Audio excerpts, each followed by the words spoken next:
I teach people that daily you have to prime yourself. You have to do something for 10 minutes minimum. If you don't have 10 minutes, you don't have a life. It's the first time I wake up in the morning. Yeah.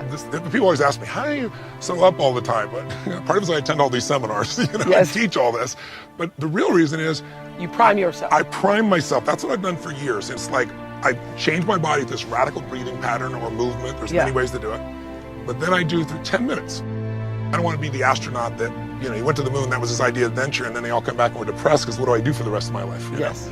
So the wind in my face, my children's faces, anything. And the reason for gratitude is the two emotions that mess us up the most are fear and anger.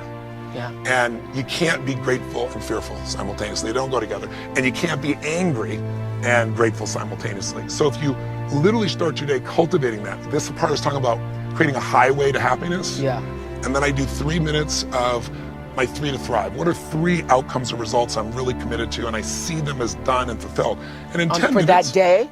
I usually look at something at 6 months to 12 months out. Wow. Something that's a little bigger. And then what I feel is fulfilled and done, and I give thanks for it. And you're at the end of those 10 minutes, and usually it's 15 or 18 for me, I am so wired. Now, I've done that for years. It's been the base of me. What's different with suffering is measuring it moment to moment, Oprah. And then the third one for me is, okay, how do I love more? Because love to me is an action. It's not a word. It's not an emotion. It's like, if you love, you act accordingly. So love, and what can I do in a loving way, and what can I be grateful for? And that little 3-step process ends the suffering.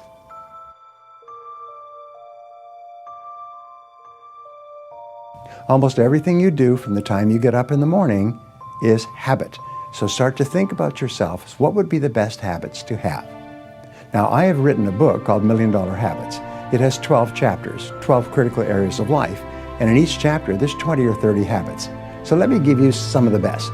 Number 1, develop the habit of daily goal setting and goal orientation. What does this mean? This means when you go to sleep at night, think about your goals for the coming day.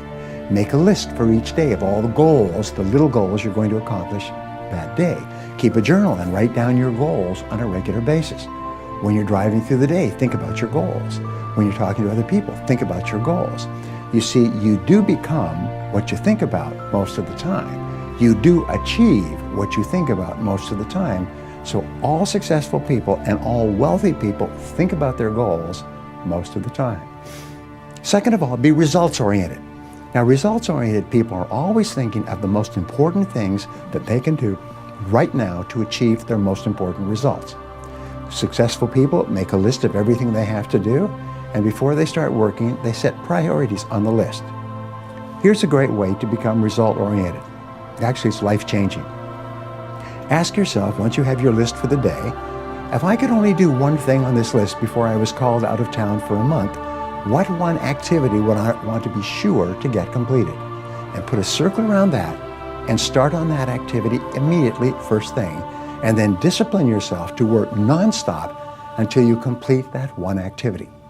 This simple technique has taken people from rags to riches all over the world for at least 100 years. Pick your most important task and start on it immediately, and then discipline yourself to stay with it until it's complete. Another habit that you can establish is to become people-oriented. Recognize that everything that you achieve in life is going to be with the help or support or cooperation of other people. So always think, what is it that other people want and need from me? How can I help other people so they'll want to help me back?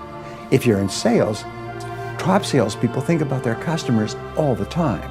They think about who their customers are and what their customers want and how they can help them the most and how they can help them even more today. In their relationships, successful people are very focused on the most important people in their worlds, both personal and in business.